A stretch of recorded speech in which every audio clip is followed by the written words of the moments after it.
एगो बिहारी अगर 20,000 रुपया कमाला और एगो गुजराती अगर 20,000 रुपया कमाला तो गुजराती 5 साल में जौन बाटे वो 1 लाख रुपया कमाए लगेला और बिहारी 5 साल बाद भी वो 20 या 25,000 तक सीमित हो जाला। का है तो वो गुजरात मॉडल बिहार में काहे नहीं खे अप्लाई हो? बिहार में दुनिया के सबसे बड़का स्टेडियम काहे नहीं के बनत? बिहार में सूरत जैसन शहर काहे नहीं के बनत? अहमदाबाद नियर शहर काहे नहीं के बनत? बड़ौदा जैसन शहर काहे नहीं के बनत? राजकोट जैसन शहर काहे नहीं बनत? काहे बिहार के लोग जाके गुजरात में काम करता, गुजरात के लोग काहे ना आके बिहार में काम करता? हम कड़वा बोले भाई, बुरा लग जाए तो हम माफी चाहता नहीं, नेता वाला बात हम ना बोले चिकना चिकना। वोट आई ना आपकी दाव तो रौनी के अपना लाख वोट मत देम लगे, नेता लाख वोट मत देम लगे, अपना लड़का के आंख में आंख डाले लगे। केकरा आंख में आंख डाले के बाद? लड़का के। अपना मेहरारू के आंख में आंख डाले लगे, अपना माई बाप के आंख में आंख डाले लगे और जाके तब वोट दम लगे और कहे लगे अब की दाव हम अपना बेटा के किस्मत बनावे जाता नहीं, हम अपना मेहरारू के भाग्य बदले के चाहता नहीं, हम अपना बाप मतारी के हालात बदले के चाहता नहीं, अपने मने बिहार के हालात बदल जाए। लड़का संग के देखिए एकनी के हालात के बदली एकनी के हालात रौनी के बताई लगी ना। जकर जकर लड़का बा बोलो लगी ना कि के बदली है लड़का संग के हालात। हमनी के बदलम संग अगर बेटा पैदा कैले बानी या बेटी पैदा कैले बानी तो ओकर हालात बदले के जिम्मेवारी हमनी के बाटे। अगर शादी कैले बानी तो मेहरारू के किस्मत बदले के जिम्मेवारी हमनी के। अगर माँ बाप के कोख में पैदा भइल बानी तो माँ बाप के भाग्य बदले के जिम्मेवारी हमनी के। तो ये जिम्मेवारी अपना कंधा पे उठावे के पड़ी और जाति पार्टी से ऊपर उठ के सोचे के पड़ी कि अगर 100 गो फैक्ट्री बिहार में लागी, कई गो 100 गो फैक्ट्री तो 2-4-10 गो फैक्ट्री के मालिक राउला जाति के लड़का होखी तो 2-4-10 गो फैक्ट्री के मालिक हैने जे जाति के बाटे लोग ओकर लड़का होखी और 2-4-10 गो फैक्ट्री के मालिक पीछे रोड पे जे सुनता ओकर लड़का हो। अब की दा वोट देम हम अपना बेटा के भाग्य बनावे लाग, अपना मेहरारू के हालात बदले लाग और अपना बाप मतारी के किस्मत बदले लाग। ऐसे ही बिहार 5 साल के अंदर अंदर गुजरात के टक्कर में खड़ा हो जाई और 10 साल बाद जोन बाटे गुजरात के लोग बिहार में आके नौकरी करी और राउर लड़का जोन बाटे यहाँ कोनो कंपनी के मालिक बनल रही। हम कहले बानी कि हम चुनाव लड़ेम, हम जौन काम करेम स्टाम्प पेपर पे लिख के करेम। कौन सी पे लिख के करेम?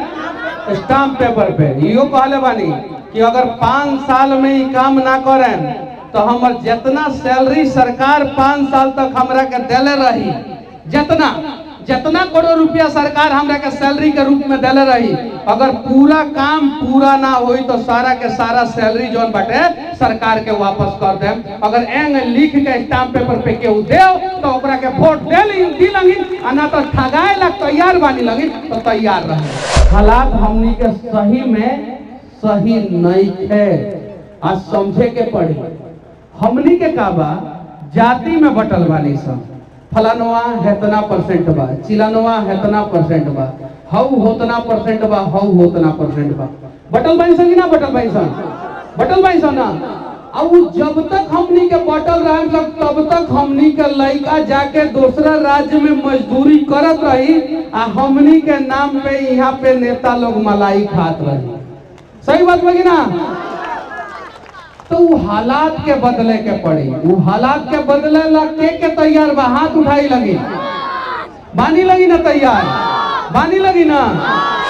आधा बाप मतारी के बीपी और डायबिटीज अपना बेटा के बेटी के टेंशन की वजह से हो जाता, होता कि ना होता? ये हालात बदले के चाहिए कि ना बदले के चाहिए? के बदली बताई लगी, पीछे से हाथ उठाई लगी। के बदले के चाहता कि हमनी के बेटा राजा बनो, हमनी के हालात बदलो, हमनी के गरीबी दूर हो। के चाहता? सब लोग चाहत बा कि ना चाहता? चाहत बा ना। तो मनीष कश्यप अगर सही बारन तो हाथ पकड़ के आगे बढ़ाई लगे, अगर नहीं सही तो हमरा से अच्छा आदमी के हाथ बढ़ाई। पूरा गांव हंसत रहे और दशरथ माझी छेनी हथौड़ी से पूरा पहाड़ के तूर देलन। तुरलन कि ना तुरलन? पूरा दुनिया हंसत रहे नरेंद्र मोदी पे कि गुजरात तो भूकंप के वजह से बर्बाद हो गई बा, मोदी तू मुख्यमंत्री बन के का कर सकता रहा। मोदी कहलन हम गुजरात के नंबर 1 राज्य बना दे, और मोदी बना दलन। बनैलन कि ना बनैलन?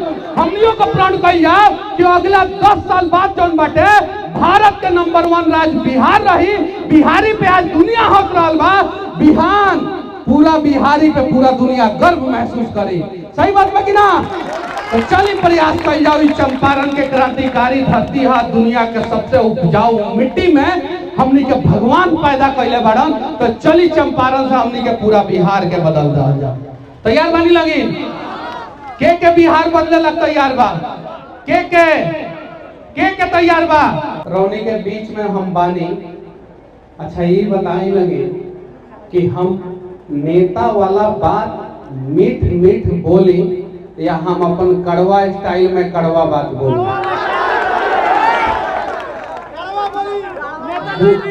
बुरा मत माने लगी, तब सुने लग तैयार रहे लगी।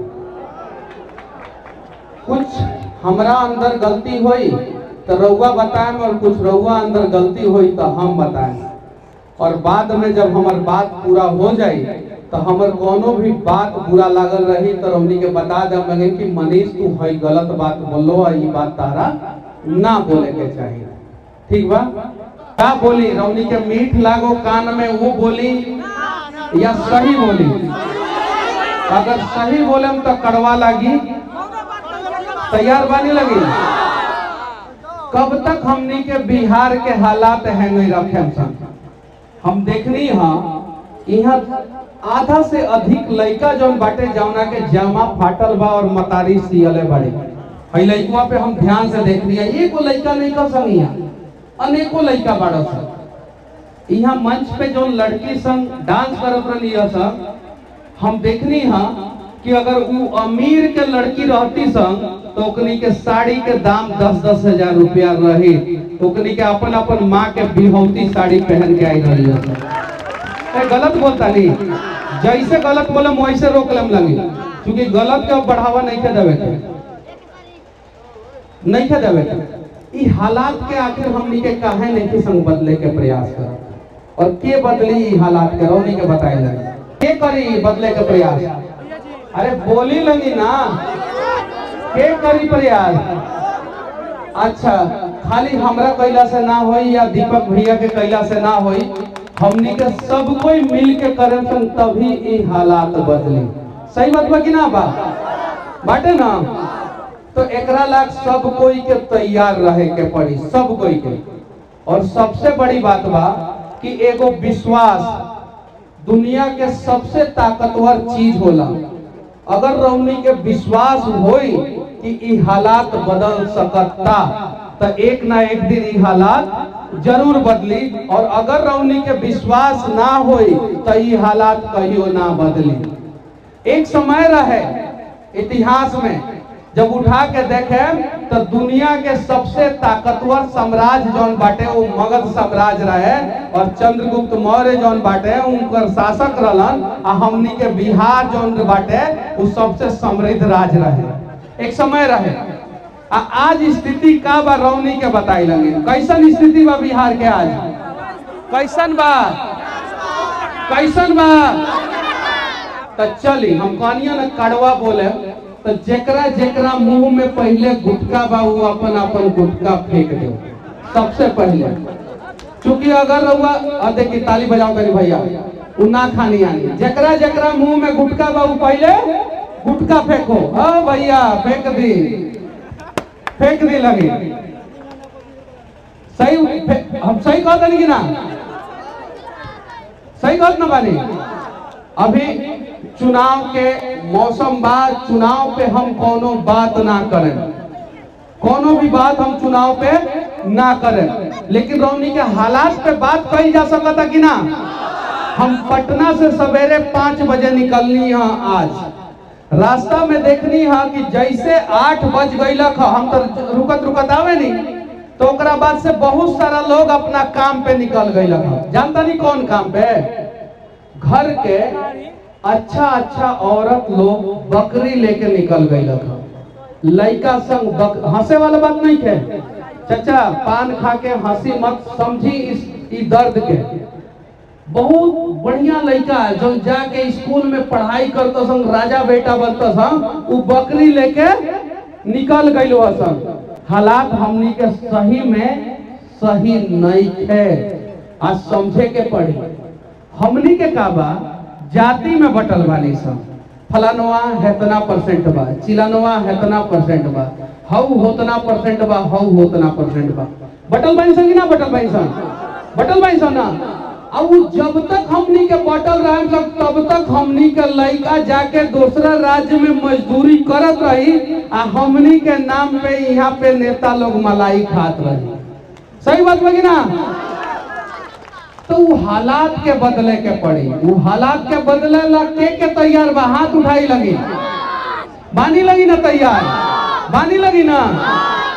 अब रौनी के चाहता नहीं लगी ना कि गरीब के बेटा राजा बनो, चाहता लगी ना, चाहता लगी, चाहता लगी ना, चाहता लगी। तो अगर गरीब के बेटा राजा बनो तो ओकरा ला गरीब के प्रयास करे के पड़ी। यहाँ बिहार में बहुत सारा नेता कहेला लोग कि हमारा पार्टी गरीबों का पार्टी है। किसका पार्टी है? किसका पार्टी है? गरीबों का। हमारा पार्टी किसका पार्टी है? गरीबों का। यानी साफ साफ मन से कहता लोग कि तोहनी के गरीब बनल रही ना, तोहनी के पार्टी हम बनल रहे। सही बात बा कि ना?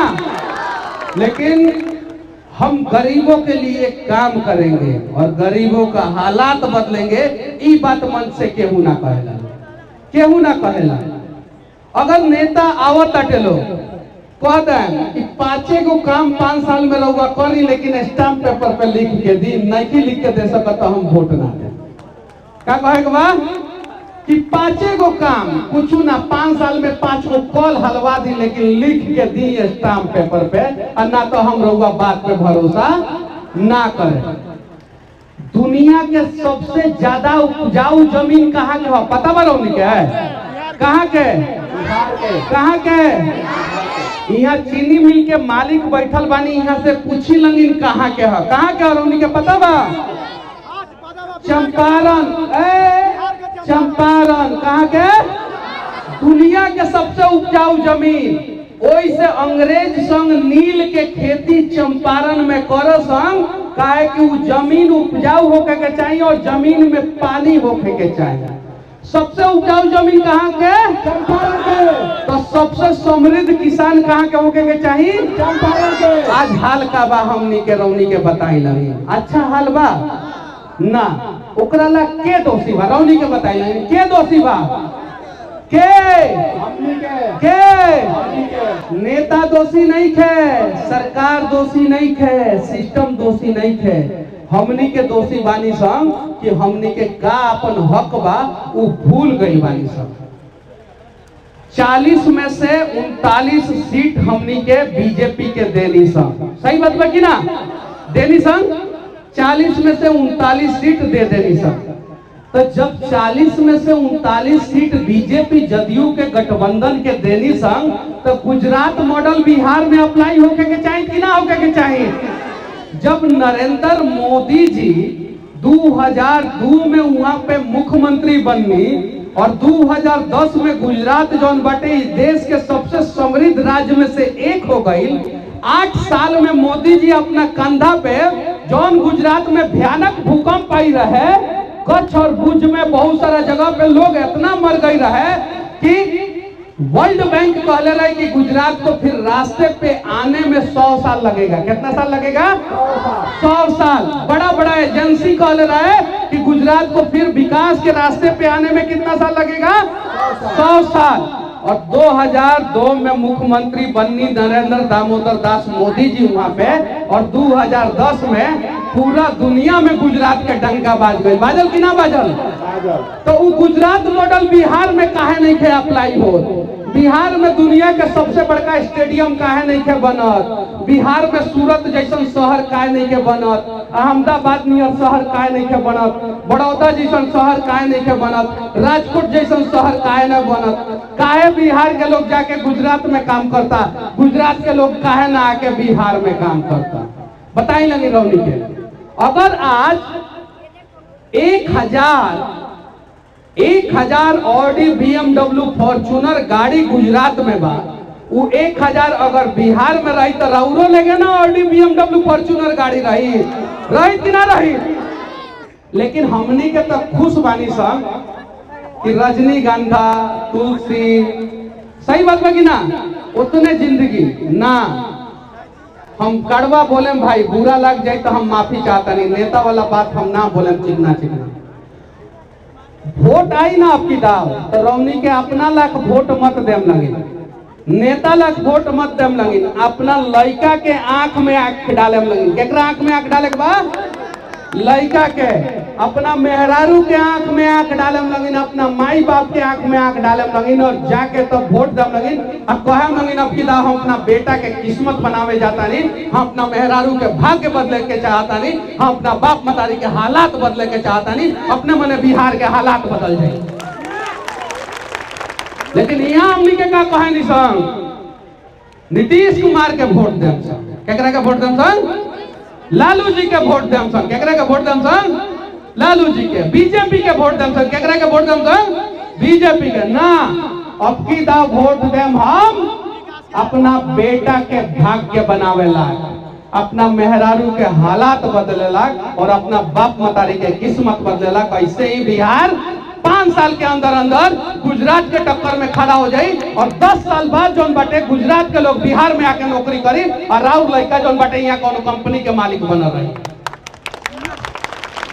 अगर चाहतानी कि राउर लड़का कंपनी के मालिक बनो तो मालिक वाला सोच डेवलप करी, और अगर चाहतानी कि राउर लड़का कहीं कौन कंपनी में जाके नौकर बनो तो ठीक बा, जय श्री राम। जौन चीज सोचता नहीं सोचत रही। लेकिन अगर चाहता नहीं है लड़का संग के देखिए एकनी के हालात के बदली एकनी के हालात रौनी के बताई लगी ना। जकर लड़का बा बोलो लगी ना कि के बदली है लड़का संग के हालात। हमनी के बदलम संग। अगर बेटा पैदा कैले बानी या बेटी पैदा कैले बानी तो ओकर हालात बदले के जिम्मेवारी हमनी के बाटे। अगर शादी कैले बानी तो मेहरारू के किस्मत बदले के जिम्मेवारी हमनी के। अगर माँ बाप के कोख में पैदा भइल बानी तो माँ बाप के भाग्य बदले के जिम्मेवारी हमनी के। तो ये जिम्मेवारी अपना कंधा पे उठावे के पड़ी और जाति पार्टी से ऊपर उठ के सोचे के पड़ी कि अगर 100 गो फैक्ट्री बिहार में लागी, कई गो 100 गो फैक्ट्री, तो 2-4-10 गो फैक्ट्री के मालिक राउरा जाति के लड़का होखी तो 2-4-10 गो फैक्ट्री के मालिक हैने जे जाति के बाटे लोग ओकर लड़का होखी और 2-4-10 गो फैक्ट्री के मालिक पीछे रोड पे जे सुनता ओकर लड़का होई कि ना होई।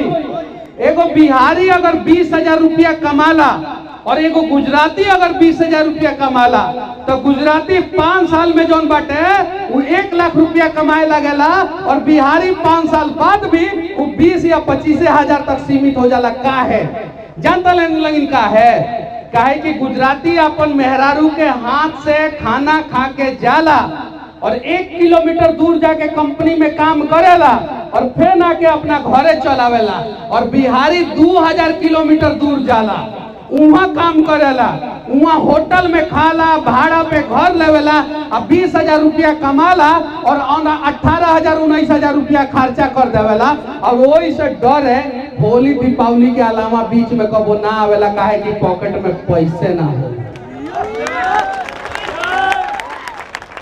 हम गलत कहें अभी हमरा के मन से उतार के भगा दम लगे, और सही कहें तो सही रास्ता पे चले के प्रयास करे लगे। समझ नहीं लगी ना। हम कहले बानी कि हम चुनाव लड़ेम, हम जौन काम करेम स्टाम्प पेपर पे लिख के करेम। कौन सी पे लिख के करेम?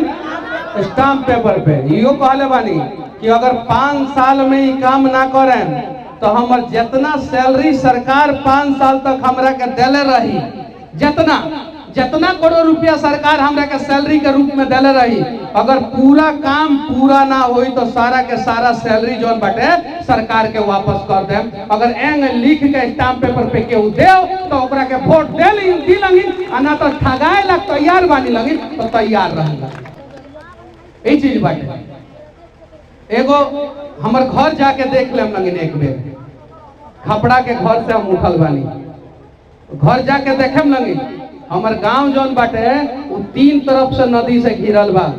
हमारा गांव में औरत लोग हम देखले बानी जब बारिश के दिन में प्रेग्नेंट हो जाए लोग तो खटिया पे लाद के हॉस्पिटल जाए लोग या डेंगू पे सुगौली इलाज करावे जाए लोग। इस दर्द के हम झेलले बानी, हम देखले बानी। आई दर्द के दूर कई जरूरी बाटे। हम चाहती तो जितना बड़का यूट्यूब चैनल हम चलावे नहीं और जितना व्यूअर सब्सक्राइबर बाटे, दिल्ली में हम मस्त 4-5 गो फ्लैट खरीद ले रहती और आराम से दिल्ली में सेट हो गई रहती और 5 करोड़ रुपया महीना के हमरा के ना रोक सकत। 5 करोड़ रुपया महीना कमाईती दिल्ली में सेट हो गई रहती। हालात भी बदल रही, लेकिन हम जितना कमाईनी सब लोगे में लगा देनी। आ जब जेल गईनी तो अपना लेके पैसा ना रहे, कर्जा लेके जौन बाटे बेल करैनी। 38 लाख रुपया हमर बाबूजी पेंशन के रुपया, कौन सी के रुपया?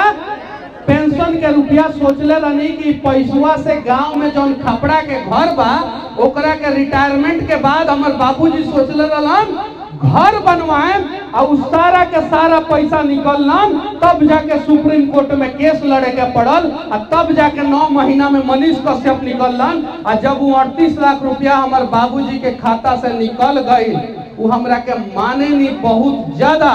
वहाँ के इतना टेंशन हो गई कि अगला बार बेटवा तो हमारे सुधरते नहीं थे। फांसी तो पैसा कहाँ से आई? 75 किलो वजन रहे, आज 61 किलो पे आ गई बानी। और डॉक्टर NSI के इलाज चलता और वो टेंशन के वजह से वहाँ के वजन नहीं थे बढ़ा।